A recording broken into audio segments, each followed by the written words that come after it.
Orang yang seperti ini, sudah pasti, senantiasa dalam azab sengsara yang berkekalan. Bahagian kedua, muqayyad, ialah yang mengumpulkan sebahagian sifat-sifat tadi, tanpa sebahagian lagi. Maka banyaklah yang bermanfaat, yang menyakitkan, seperti memotong anak jari yang bertambah dan buku-buku daging yang keluar dari badan. Dan banyak yang bermanfaat, yang keji, seperti dungu. Maka dungu itu dikaitkan kepada sebahagian keadaan, adalah bermanfaat. Sesungguhnya ada yang mengatakan, senanglah orang yang tidak berakal. Ia tidak mementingkan akibat sesuatu. Lalu ia merasa senang sekarang, sampai kepada ketika waktu kebinasaannya. Dan banyak yang bermanfaat dari satu segi dan melarat dari segi yang lain. Seperti, mencampakkan harta dalam laut, ketika takut karam. Maka itu mendatangkan melarat bagi harta dan mendatangkan manfaat bagi diri, tentang kelepasannya dari karam dalam lautan. Dan yang bermanfaat itu dua bahagian, yaitu, yang daruri, penting, mudah diketahui. Seperti, iman dan bagus akhlak pada menyampaikan kepada kebahagiaan akhirat. Dan kami maksudkan dengan dua itu, ialah, ilmu dan amal. Karena, tak dapat sekali-kali berdiri yang lain pada tempat yang dua itu.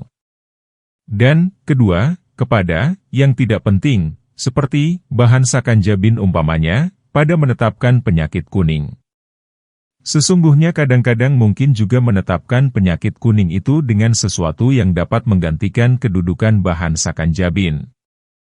Bahagian kelima, ketahuilah kiranya, bahwa nikmat itu, diibaratkan dari setiap kelezatan.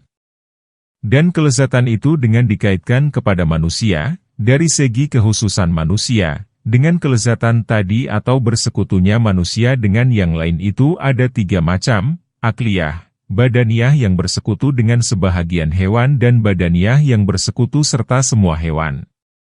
Adapun kelezatan akliyah, kelezatan keakalan, ialah, seperti, kelezatan ilmu dan hikmah. Karena, tidaklah dirasakan kelezatannya oleh pendengaran, penglihatan, penciuman dan perasaan lidah. Dan tidak oleh perut dan kemaluan. Hanya dirasakan kelezatannya oleh hati. Karena kehususan hati dengan suatu sifat, yang dikatakan, akal. Dan ini adalah kelezatan yang tersedikit wujudnya dan yang termulia. Adapun sedikitnya, adalah karena ilmu itu tidak dirasakan kelezatannya, selain oleh orang yang berilmu. Dan hikmah tidak dirasakan kelezatannya, selain oleh ahli hikmah, filosof. Alangkah sedikitnya ahli ilmu dan hikmah itu. Dan alangkah banyaknya orang-orang yang dinamakan dengan nama mereka dan membuat adat kebiasaan seperti adat kebiasaan mereka. Adapun mulianya, adalah dikarenakan oleh suatu keharusan yang tidak akan hilang untuk selama-lamanya. Tidak hilang di dunia dan tidak hilang di akhirat. Dan yang terus-menerus, yang tidak membosankan. Makanan, yang menjadi orang kenyang dengan makanan tersebut, lalu orang menjadi bosan. Nafsu syahwat bersetubuh yang sudah selesai, lalu dirasa berat.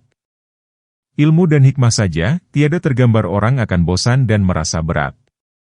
Dan orang yang sanggup kepada yang mulia yang kekal abadi, apabila ia rela dengan yang keji dan lenyap dalam masa yang terdekat, maka orang tersebut adalah orang yang mendapat musibah pada akalnya, yang tidak mendapat kelezatan, karena kedurhakaannya dan pembelakangannya.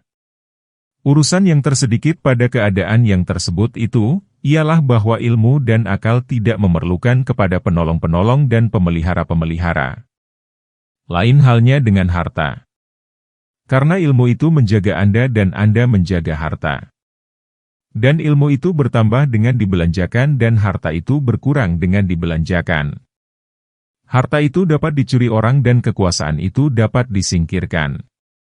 Dan ilmu itu tidaklah dapat tangan-tangan pencuri memanjangkan kepadanya dengan mengambilnya. Dan tidak tangan-tangan raja dengan menyingkirkannya. Maka yang punya ilmu adalah dalam jiwa yang aman untuk selama-lamanya. Dan yang punya harta dan kemegahan adalah dalam bencana ketakutan untuk selama-lamanya. Kemudian, ilmu itu bermanfaat, lezat dan cantik dalam segala hal selama-lamanya. Dan harta itu sekali menarik kepada kebinasaan dan sekali menarik kepada kelepasan dari bahaya. Dan karena itulah harta dicela oleh Allah Ta'ala dalam Al-Quran pada beberapa tempat, walaupun dinamakannya kebajikan pada beberapa tempat. Adapun singkatnya kebanyakan makhluk, manusia, daripada mengetahui kelezatan ilmu, maka ada kalanya karena ketiadaan perasaan. Maka orang yang tidak mempunyai perasaan, mental, ilmu, niscaya ia tidak tahu dan tidak rindu. Karena kerinduan itu mengikuti perasaan. Dan ada kalanya, karena kerusakan sifat-sifat mereka dan berpenyakit hati mereka, disebabkan mengikuti nafsu syahwat. Seperti orang sakit yang tidak mengetahui kemanisan madu dan melihatnya pahit. Dan ada kalanya kependekan kecerdasan mereka, karena kecerdasan itu tidak diciptakan bagi mereka, sesudah sifat, yang dapat ia merasakan kelezatan ilmu dengan sifat tersebut. Seperti anak kecil yang menyusu, yang tidak mengetahui kelezatan madu dan burung-burung yang gemuk. Dan ia tidak merasakan kelezatan, selain dengan susu saja.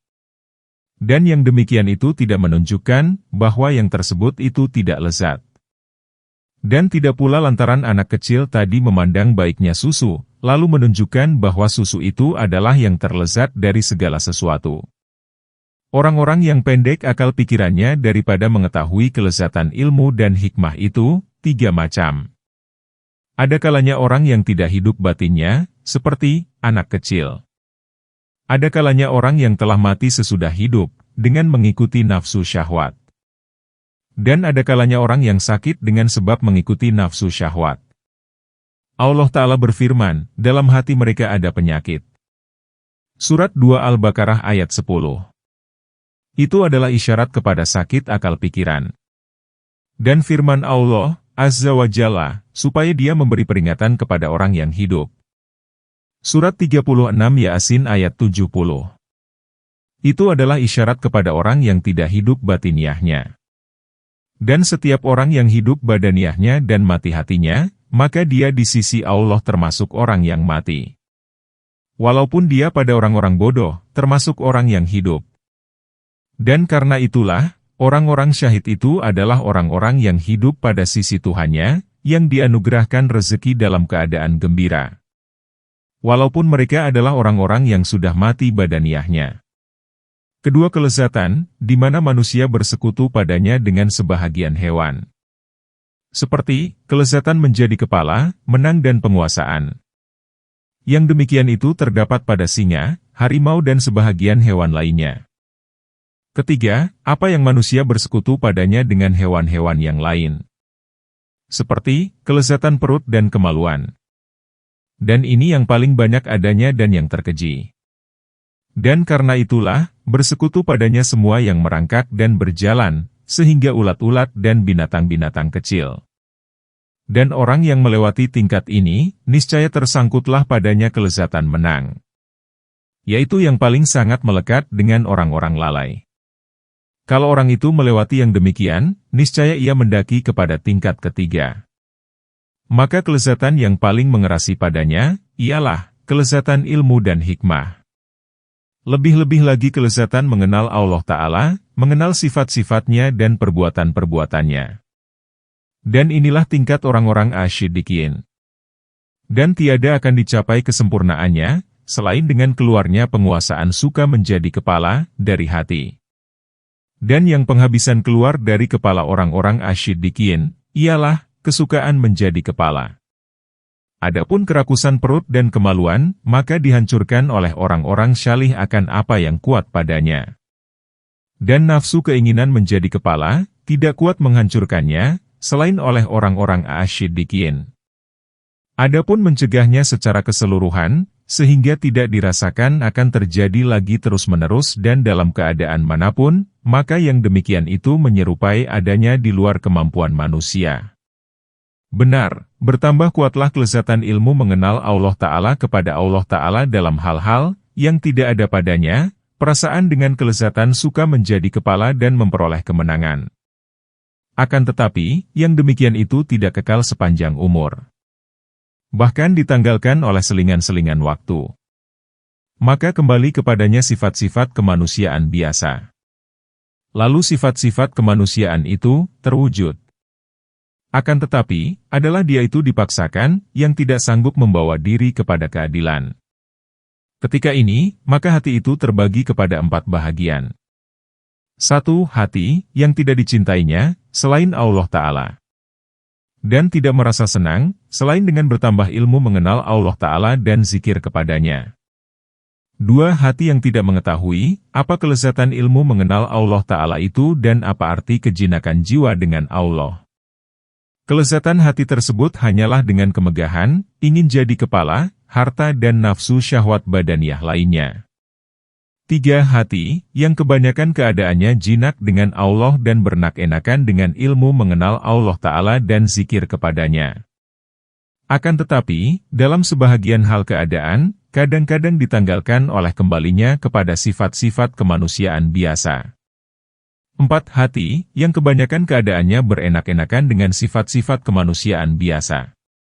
Dan pada sebahagian keadaan, ditanggalkan oleh berenak-enakan dengan ilmu dan ilmu mengenal Allah Ta'ala. Adapun yang pertama itu, jikalau mungkin ada, maka adalah sangat jauh dari adanya. Adapun yang kedua, maka dunia penuh dengan yang kedua ini. Adapun yang ketiga dan yang keempat, maka keduanya ada. Akan tetapi, sangat jarang. Dan tidak tergambar bahwa adanya yang demikian itu, selain jarang sekali dan sedikit terjadinya. Dan dengan jarangnya terjadi, berlebih kurang pula sedikit dan banyaknya.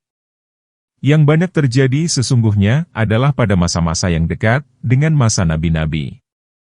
Maka senantiasalah masa itu bertambah panjang dan hati yang seperti itu bertambah sedikit, sampai kepada dekatnya kiamat. Dan Allah Ta'ala melakukan kodo, sesuatu yang ditetapkan Allah pada makhluknya berupa penciptaan, peniadaan, perubahan, akan sesuatu keadaan, yang adanya telah diperbuat.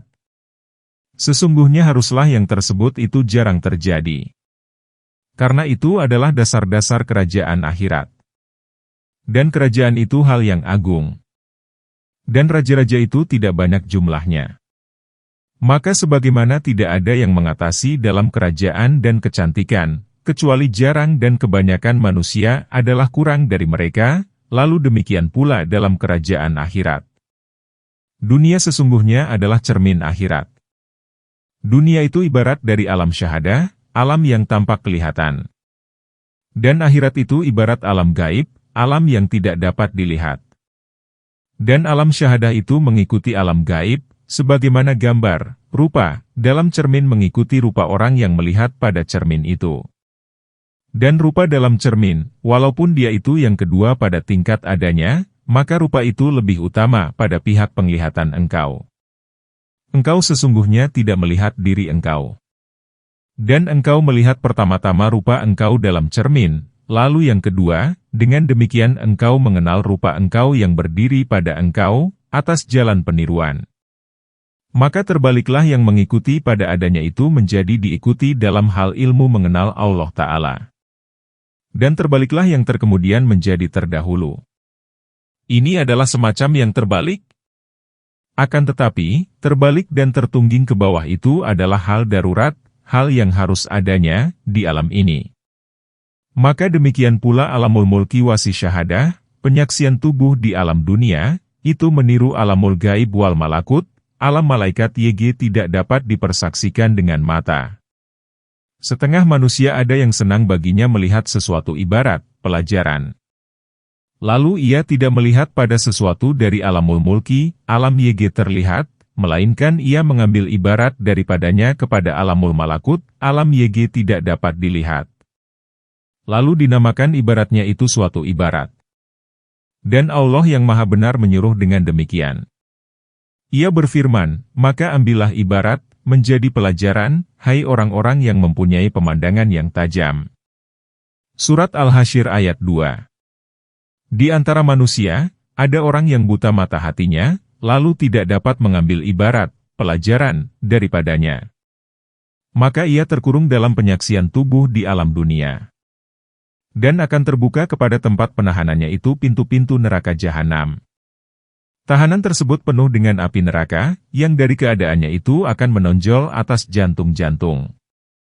Kecuali ada dinding, hijab, di antara dia dan mengetahui kepedihan neraka itu. Maka apabila hijab itu diangkat dengan mati, niscaya ia tahu yang demikian. Dan dari ini, diperlihatkan oleh Allah Ta'ala kebenaran atas lisan suatu kaum, yang ia tuturkan kepada mereka dengan kebenaran. Lalu mereka itu mengatakan, sorga dan neraka itu makhluk. Akan tetapi, neraka jahanam itu, sekali dapat diketahui dengan suatu pengetahuan, yang dinamai, ilmu yakin. Dan lain kali dengan pengetahuan yang lain, yang dinamai, ainul yakin. Dan ainul yakin itu tidak ada, selain di akhirat. Dan ilmu yakin itu kadang-kadang ada di dunia, akan tetapi bagi mereka yang telah menyempurnakan keberuntungan mereka dari nurul yakin. Maka karena itulah, Allah Ta'ala berfirman, jangan. Kalau kiranya kamu mengetahui dengan pengetahuan yang pasti, ilmu yakin, tentulah kamu akan melihat neraka. Surat At-Takatsur ayat 5-6. Artinya, di dunia. Kemudian tentulah kamu akan melihatnya dengan ainul yakin. Surat At-Takatsur ayat 7. Artinya, di akhirat. Jadi, jelaslah bahwa hati yang patut bagi kerajaan akhirat adalah hati yang mulia, seperti orang yang patut bagi kerajaan dunia. Bahagian ke-6, mengandung kumpulan nikmat-nikmat. Ketahuilah kiranya, bahwa nikmat itu terbagi kepada, yang dinikmati itu adalah tujuan yang dicari karena diri nikmat itu sendiri dan kepada, yang nikmat itu dicari untuk karena tujuan. Adapun tujuan, ialah, kebahagiaan akhirat. Dan hasilnya kembali kepada 4 perkara. 1. Kekal, tak fana baginya. 2. Gembira, tak redup padanya. 3. Ilmu, tak ada kebodohan serta ilmu itu. 4. Kaya, tak ada kemiskinan sesudahnya. Itulah nikmat hakiki, nikmat yang sebenarnya. Dan karena itulah, Rasulullah bersabda, tak ada kehidupan, selain kehidupan akhirat. Sekali, beliau sabdakan yang demikian pada waktu kesulitan, untuk menggembirakan bagi diri, jiwa. Yang demikian itu, pada waktu menggali Al-Handaq, parit pertahanan keliling kota Madinah, pada waktu sangatnya kesulitan, menghadapi musuh yang menyerang kota Madinah. Sekali, beliau sabdakan yang demikian pada waktu gembira, untuk mencegah diri, jiwa, dari kecenderungan kepada kegembiraan duniawi. Yang demikian itu, ketika manusia ramai mengelilingi beliau pada Haji Wada. Seorang laki-laki berdoa, "Ya Allah Tuhanku, aku bermohon padamu kesempurnaan nikmat." Nabi bersabda, "Tahukah kamu, apakah kesempurnaan nikmat itu?" Laki-laki tadi menjawab, "Tidak." Lalu Nabi bersabda, "Kesempurnaan nikmat, ialah, masuk sorga. Adapun jalan-jalannya, wasilah, maka terbagi kepada, yang terdekat, yang terkhusus, seperti, keutamaan jiwa. Dan kepada, yang mengiringinya pada kedekatan, seperti, keutamaan badan. Dan itu yang kedua. Dan kepada, yang mengiringinya pada kedekatan dan melampaui kepada bukan badan. Seperti, sebab-sebab yang mengelilingi badan, yaitu, harta, istri dan kerabat. Dan kepada, yang mengumpulkan di antara sebab-sebab itu, yang keluar dari jiwa dan di antara yang menghasilkan bagi jiwa. Seperti, taufik dan hidayah. Jadi, yang tersebut adalah 4 macam. Macam pertama, yaitu, yang lebih khusus, ialah, keutamaan jiwa. Dan hasilnya kembali, serta bercabang-cabang tepinya, kepada, iman dan bagus akhlak. Dan iman itu terbagi kepada, ilmu mukasyafah. Yaitu, ilmu tentang Allah Ta'ala, sifat-sifatnya, malaikat-malaikatnya dan rasul-rasulnya. Dan kepada, ilmu muamalah, jual-beli. Dan kebagusan akhlak itu terbagi kepada 2 bahagian, meninggalkan yang dikehendaki nafsu syahwat dan kemarahan. Dan namanya, al-iffah, sifat menjauhkan diri dari yang dilarang. Dan menjaga keadilan pada mencegah diri daripada yang dikehendaki nafsu syahwat dan tampil mengerjakannya. Sehingga ia tidak sekali-kali mencegah diri dan tidak tampil mengerjakannya, menurut kehendaknya. Akan tetapi, tampilnya dan tidaknya mengerjakan itu, adalah dengan timbangan yang adil, yang diturunkan oleh Allah Ta'ala atas lisan Rasul-Nya. Karena Allah Ta'ala berfirman, supaya kamu jangan melanggar aturan berkenaan dengan neraca, keadilan, itu. Dan tegakkanlah timbangan itu dengan adil dan janganlah kamu mengurangi timbangan. Surat Ar-Rahman ayat 89. Maka siapa menggasihkan dirinya, membuang buah pelirnya, untuk menghilangkan keinginan kawin atau tidak mau kawin, sedang dia mampu dan aman dari bahaya atau ia meninggalkan makan, sehingga ia lemah dari ibadah, zikir dan fikir, sesungguhnya ia telah merugikan timbangan. Dan siapa yang terjerumus dalam nafsu keinginan perut dan kemaluan, maka ia berbuat kedurhakaan pada timbangan. Dan sesungguhnya keadilan, ialah, bahwa ia melepaskan timbangan dan penakarannya dari kedurhakaan dan kerugian. Maka dengan yang demikian, menjadi adil, terdapat keseimbangan kedua daun neraca itu. Jadi, perbuatan-perbuatan utama yang khusus dengan jiwa, yang mendekatkan kepada Allah Ta'ala itu, 4. Ilmu diminta untuk mengetahuinya saja, ilmu muamalah, jual beli, iffah dan, adalah, keadilan. Dan ini menurut kebiasaannya, tiada akan sempurna, selain dengan macam kedua. Yaitu, keutamaan-keutamaan badaniah. Dan keutamaan badaniah ini, 4 yaitu, sehat, kuat, cantik dan panjang umur. Dan 4 perkara ini, tidak akan tersedia, selain dengan macam ketiga. Yaitu, nikmat-nikmat yang keluar, yang mengelilingi badan. Dan itu 4. Yaitu, harta, istri, kemegahan dan kemurahan kaum kerabat. Dan tiada sedikit pun dapat diambil manfaat dari sebab-sebab yang keluar dan badaniah ini, selain dengan macam keempat. Yaitu, sebab-sebab yang mengumpulkan di antara yang tersebut tadi dan apa yang bersesuaian dengan keutamaan-keutamaan jiwa yang masuk itu. Yaitu, 4, ialah, hidayah Allah, petunjuknya, pembetulannya dan penguatannya. Maka kumpulan nikmat-nikmat itu semua berjumlah 16. Karena kita membagikannya kepada 4 dan masing-masing dari yang 4 itu, kita bagikan kepada 4 dan jumlah ini, sebahagian daripadanya memerlukan kepada sebahagian lainnya. Ada kalanya, hajat darurat atau yang bermanfaat. Adapun hajat darurat, maka seperti hajatnya kebahagiaan akhirat kepada iman dan bagus akhlak.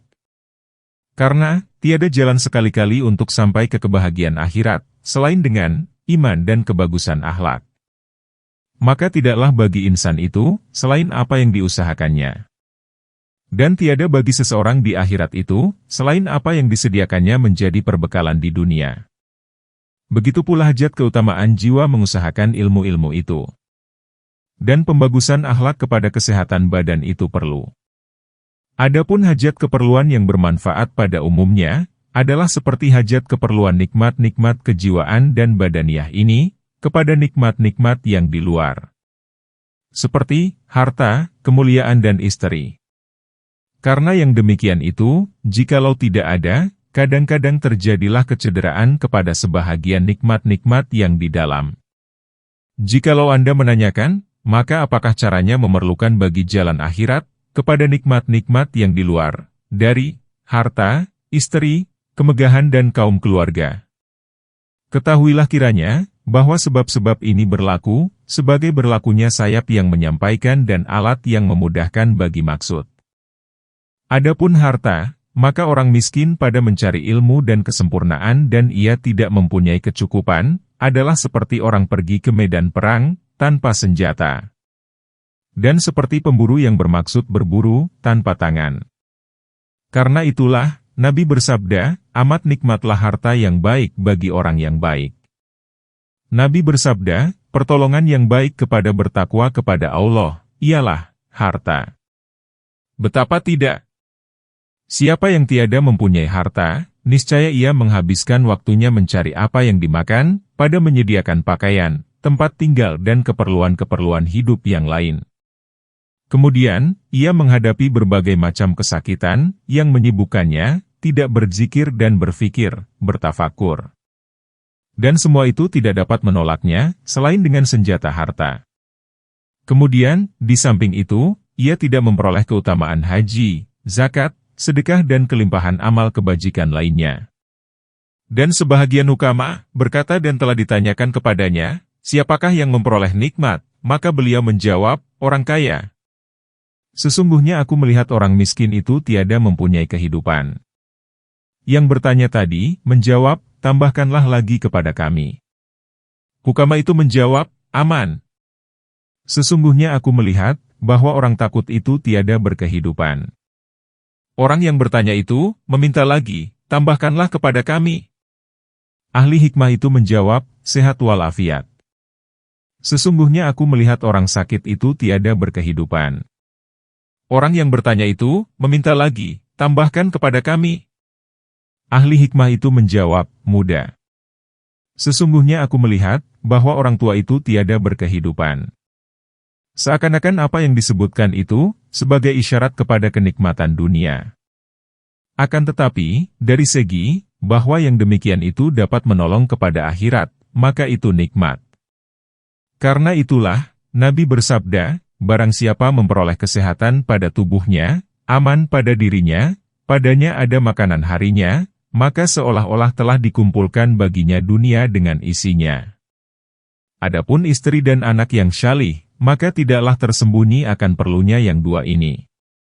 Karena Nabi bersabda, sebaik-baik pertolongan kepada agama, ialah wanita yang syalih. Nabi bersabda, apabila hamba itu mati, niscaya putuslah amalnya, selain 3, anak yang syolih yang berdoa kepadanya, akhir hadits.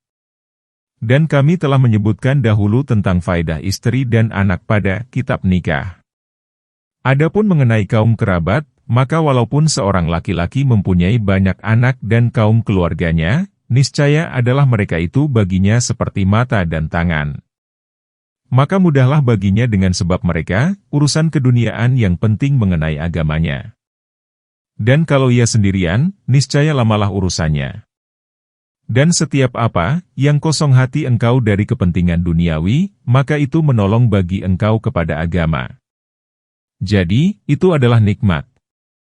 Adapun kemuliaan dan kemegahan, maka dengan itu, manusia menolak dari dirinya, kehinaan dan kezaliman. Dan orang muslim memerlukan kepadanya.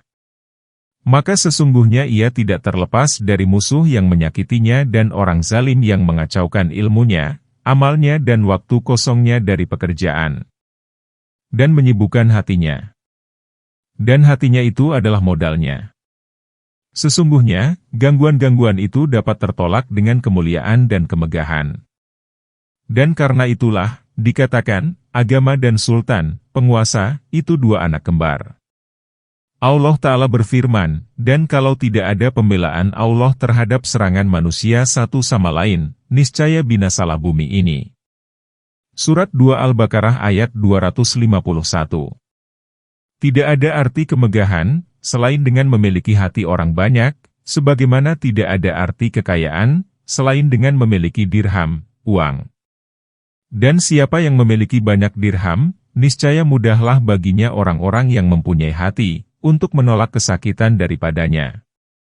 Maka sebagaimana manusia memerlukan kepada atap rumah, yang menolak hujan daripadanya, memerlukan kepada baju tebal yang menolak kedinginan daripadanya dan memerlukan kepada anjing yang menolak serigala daripada binatang ternaknya, maka begitu pula ia memerlukan kepada orang yang menolak kejahatan daripada dirinya. Dan di atas maksud ini, adalah nabi-nabi yang tiada berkepunyaan dan kekuasaan, berbuat baik kepada penguasa-penguasa dan meminta pada mereka kemegahan. Dan begitu pula ulama-ulama agama, ulamauddin. Tidak dengan maksud mengambil dari gudang-gudang mereka, mencari keutamaan dan kebanyakan di dunia dengan pengikutan mereka.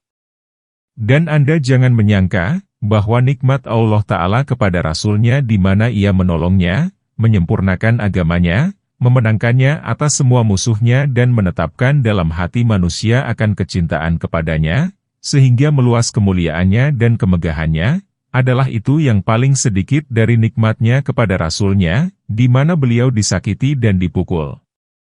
Sehingga berhajat kepada lari dan berhijrah. Jikalau Anda bertanya, kemurahan kaum keluarga dan kemuliaan istri, adakah itu termasuk nikmat atau tidak? Aku menjawab, ya. Dan karena itulah Rasulullah bersabda, imam-imam, kepala-kepala pemerintahan, itu dari orang Quraisy. Dan karena yang demikian, maka Nabi adalah manusia yang termulia asalnya dalam keturunan Nabi Adam.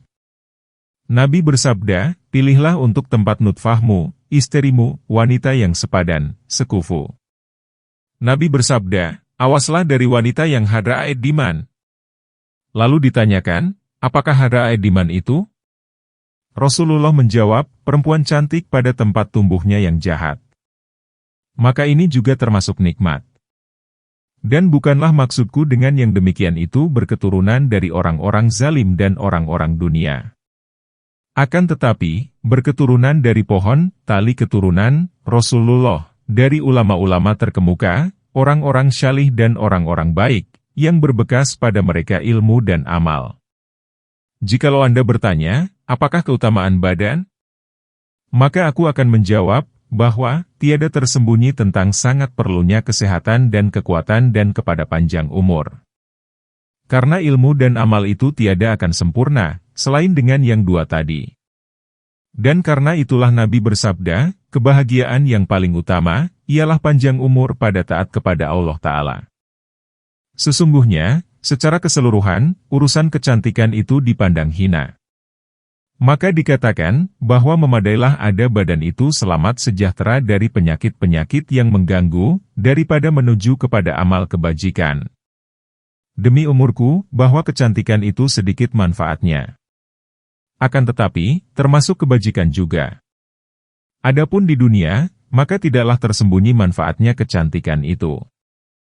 Adapun di akhirat, maka dari dua segi, salah satu dari dua segi itu, ialah, bahwa, yang keji itu tercela.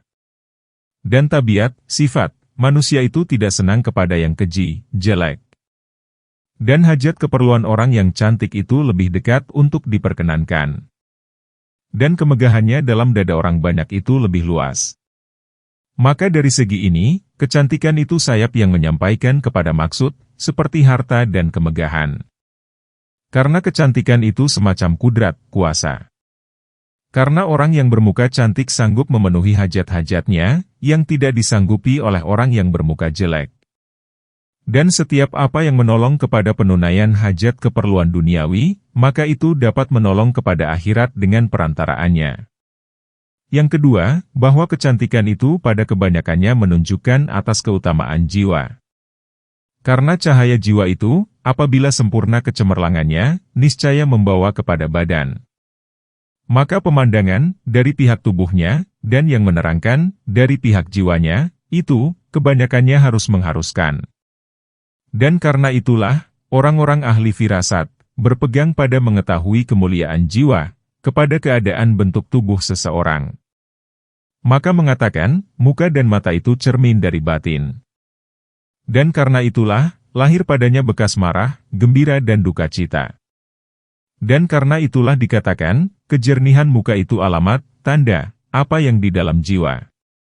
Dan dikatakan, apa yang di dalam bumi itu jelek, selain bahwa mukanya itu lebih bagus daripada yang ada padanya. Khalifah Al-Ma'mun memerintahkan supaya tentara datang kepadanya. Maka datanglah kepadanya seorang laki-laki yang jelek mukanya. Lalu beliau ingin berbicara dengan orang tersebut. Rupanya orang itu keluh. Maka beliau hapuskan namanya dari daftar tentara. Dan beliau berkata, nyawa itu, apabila cemerlang pada zahir, maka terang. Atau pada batin, maka jelas. Dan orang ini tidak mempunyai zahir dan batin. Nabi bersabda, carilah kebajikan itu pada muka yang cemerlang. Umar berkata, apabila kamu mengutus seorang utusan, maka carilah yang bagus mukanya dan bagus namanya. Para fukaha berkata, apabila bersamaan derajat orang-orang yang mengerjakan sholat, maka yang lebih bagus wajahnya itu yang lebih utama menjadi imam. Allah Ta'ala berfirman, yang mengurniai dengan demikian, Allah Ta'ala menganugerahinya ilmu yang luas dan badan yang kuat. Surat 2 Al-Baqarah ayat 247. Tidaklah kami bermaksud dengan kecantikan itu, apa yang menggerakkan nafsu syahwat. Maka sesungguhnya yang demikian itu kewanitaan. Sesungguhnya yang kami kehendaki, ialah ketinggian badan dengan kelurusan, serta sedang pada daging, kesesuaian anggota badan dan sempurna kejadian muka, di mana tabiat orang tertarik memandang kepadanya. Kalau Anda berkata, bahwa aku telah memasukkan harta, kemegahan, keturunan, istri dan anak dalam bahagian nikmat. Padahal Allah Ta'ala mencela harta dan kemegahan. Demikian pula Rasulullah. Demikian pula para ulama. Allah Ta'ala berfirman, sesungguhnya di antara istri dan anak-anakmu, ada yang menjadi musuh bagi kamu. Sebab itu, berhati-hatilah terhadap mereka. Surat 64 At-Taghabun ayat 14. Allah Azza wa Jalla berfirman, sesungguhnya harta kamu dan anak-anak kamu itu fitnah, ujian. Surat 64 At-Taghabun ayat 15. Ali berkata tentang tercelanya keturunan, manusia itu putra dari yang diperbuatnya dengan baik. Dan nilai setiap manusia itu, yang diperbuatnya dengan baik. Ada yang mengatakan, manusia itu dengan dirinya sendiri, tidak dengan ayahnya. Maka apakah artinya itu nikmat, sedang dia itu tercela pada agama? Maka ketahuilah, bahwa siapa yang mengambil ilmu dari kata-kata yang dinukilkan, lagi yang ditawilkan dan umum yang dikhususkan, niscaya kesesatan adalah lebih keras kepadanya, selama ia tidak memperoleh petunjuk dengan nur Allah Ta'ala, kepada mengetahui ilmu menurut yang sebenarnya. Kemudian ditempatkan nukilan itu, sesuai dengan apa yang terang daripadanya. Sekali dengan penafsiran dan kali yang lain dengan penghususan. Maka inilah nikmat-nikmat yang menolong kepada urusan akhirat, yang tiada jalan kepada mengingkarinya. Hanya ada padanya fitnah, ujian, dan ketakutan-ketakutan. Maka contoh harta itu, adalah seperti ular, yang ada padanya obat penolak bisa racun yang bermanfaat dan racun yang bermanfaat.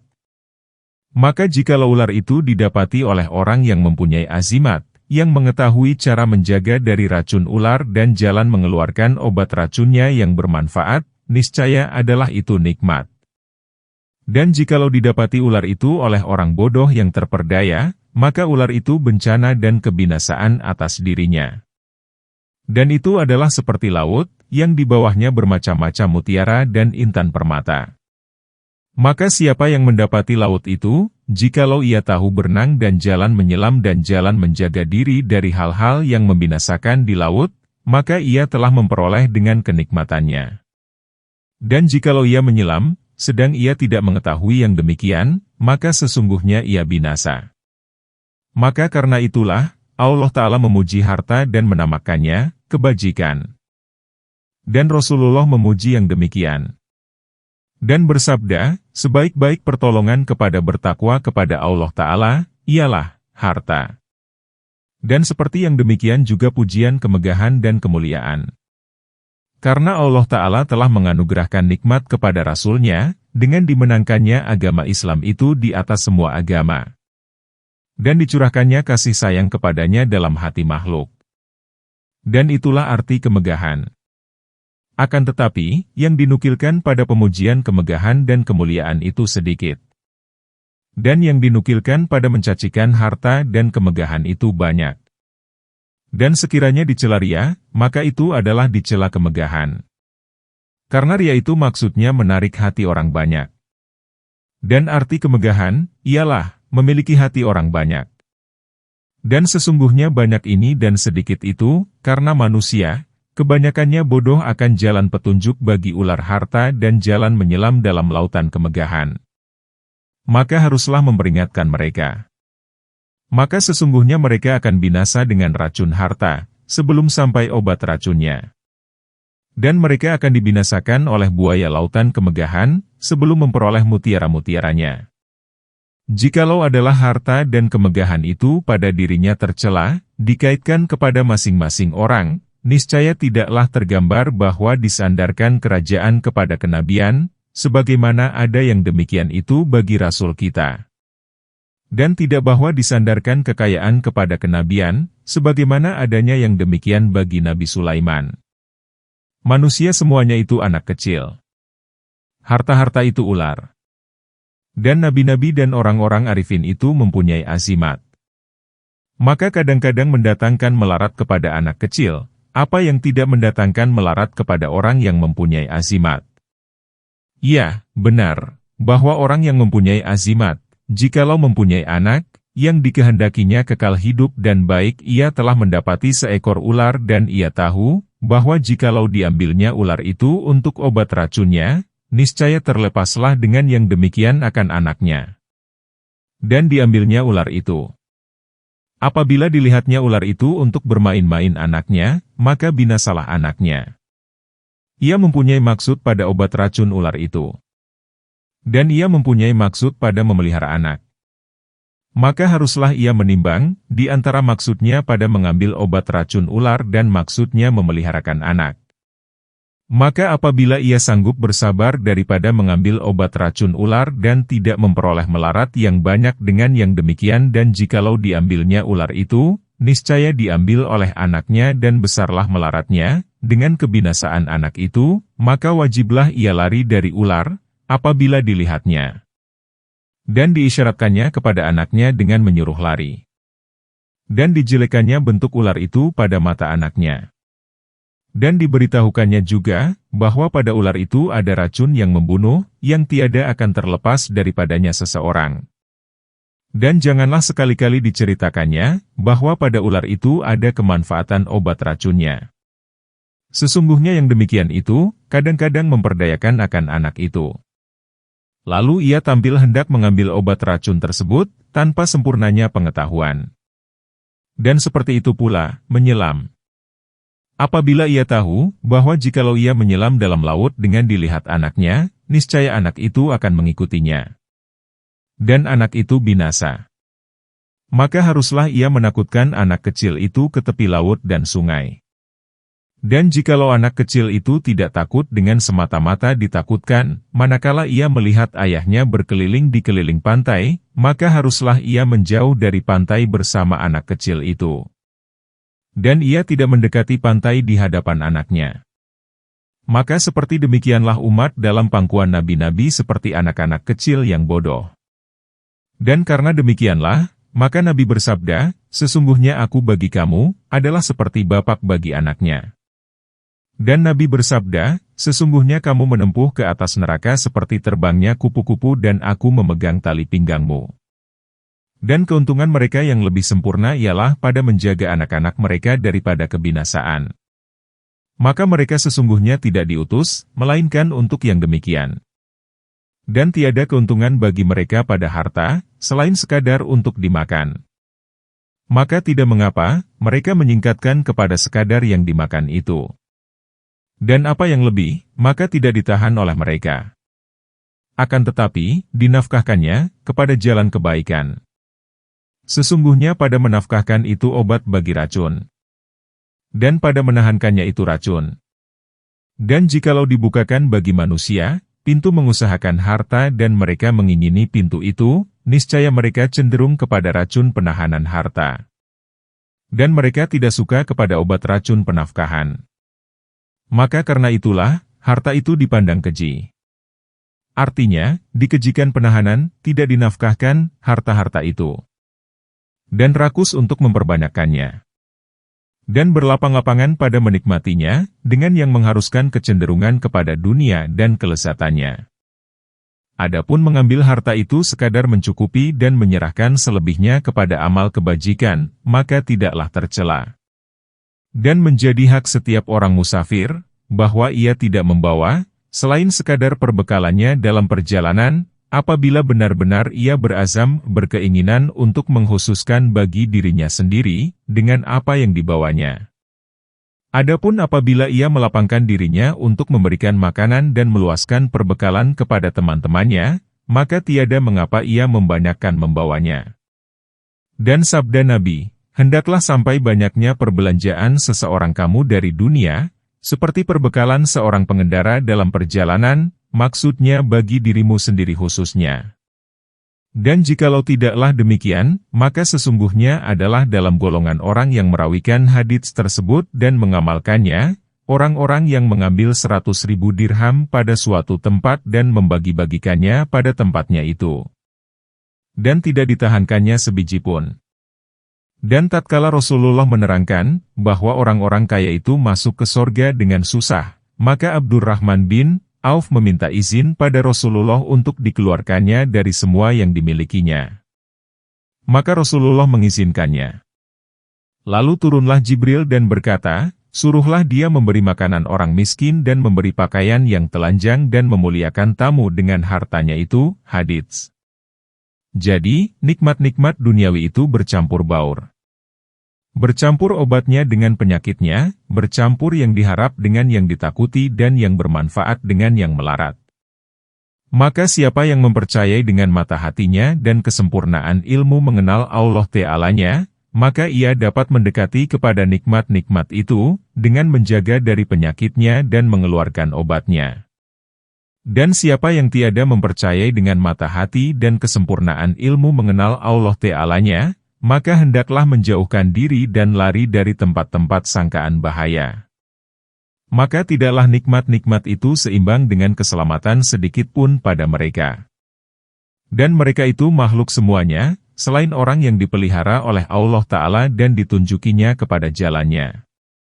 Jikalau Anda bertanya, maka apakah artinya taufik yang kembali kepada hidayah, ar-rusydu, jalan benar, at-ta'id, penguatan, dan at-tasdid, pembetulan? Maka ketahuilah kiranya, bahwa taufik itu tiada seorang pun yang tidak memerlukan kepadanya. Dan itu adalah ibarat dari penyusunan dan pendempetan antara kehendak hamba dan qada, sesuatu yang ditetapkan Allah pada makhluknya berupa penciptaan, peniadaan, perubahan, Allah dan takdirnya. Dan ini melengkapi kebajikan dan kejahatan dan apa dia itu bahagia dan apa dia itu celaka. Akan tetapi, telah berlaku adat kebiasaan, dengan menghususkan nama taufik, dengan apa yang bersesuaian dengan kebahagiaan dari jumlah qada, sesuatu yang ditetapkan Allah pada makhluknya berupa penciptaan, peniadaan, perubahan, Allah Ta'ala dan takdirnya. Sebagaimana ilhad, mengingkari, itu ibarat dari kecenderungan. Maka dihususkan dengan orang yang cenderung kepada yang salah. Tidak dari yang benar. Dan begitu pula murtad dari agama. Dan tiadalah tersembunyi dengan perlunya kepada taufik. Dan karena itulah dikatakan pada sekuntum syair. Apabila tiada pertolongan daripada Allah kepada seorang pemuda, maka banyaklah ia dianiayakan oleh putaran pikirannya. Adapun hidayah, memperoleh petunjuk, maka tiada jalan bagi seseorang pada mencari kebahagiaan, selain dengan hidayah itu. Karena sesungguhnya, pengajak insan, kadang-kadang pengajak itu cenderung kepada yang ada padanya kebaikan akhiratnya. Akan tetapi, apabila ia tidak mengetahui akan yang ada padanya kebaikan akhiratnya, sehingga ia menyangka kerusakan itu perbaikan, maka dari manakah akan bermanfaat kepadanya oleh semata-mata kehendak? Maka tiada berfaedah pada kehendak, kemampuan dan sebab-sebab lainnya, selain sesudah hidayah. Dan karena itulah Allah Ta'ala berfirman, Tuhan kami ialah Dia yang memberikan bentuk kejadian kepada segala sesuatu, lalu dipimpinnya, menurut alam masing-masing. Surat Taha ayat 50. Dan Allah Ta'ala berfirman, dan kalau tiadalah kemurahan Allah dan kasih sayangnya kepada kamu, buat selamanya tiada seorang pun di antara kamu yang bersih, suci, akan tetapi Allah mensucikan orang-orang yang dikehendakinya. Surat An-Nur ayat 21. Nabi bersabda, tiada seseorang akan masuk surga, selain dengan rahmat Allah Ta'ala. Artinya, dengan hidayahnya. Lalu beliau ditanyakan, dan tidak juga engkau wahai Rasul Allah? Beliau menjawab, dan tidak juga aku. Hidayah itu mempunyai 3 tempat kedudukan. Pertama, mengetahui jalan kebajikan dan kejahatan, yang diisyaratkan kepadanya dengan firman Allah Ta'ala, dan kami tunjukkan kepadanya 2 jalan raya, jalan kebaikan dan jalan kejahatan. Surat Al-Balad ayat 10. Dan Allah Ta'ala menganugerahkan nikmat dengan yang demikian kepada seluruh hambanya. Sebahagian dengan jalan akal dan sebahagian dengan lisan rasul-rasul. Dan karena yang demikian, Allah Ta'ala berfirman, adapun Samud, maka kami beri pimpinan, tetapi mereka lebih mencintai buta hati, daripada menerima pimpinan kebenaran. Surat Fussilat ayat 17. Maka sebab-sebab memperoleh petunjuk, pimpinan, ialah kitab-kitab yang diturunkan oleh Allah, rasul-rasul dan akal-akal yang dapat melihat kebenaran. Dan itu semua yang dianugerahkan kepada mereka dan tiada yang mencegah dari yang demikian, selain oleh dengki, sombong, mencintai dunia dan sebab-sebab yang membutakan hati. Walaupun tidak membutakan penglihatan. Allah Ta'ala berfirman, karena sesungguhnya bukan mata yang buta, akan tetapi yang buta, ialah hati yang di dalam dada.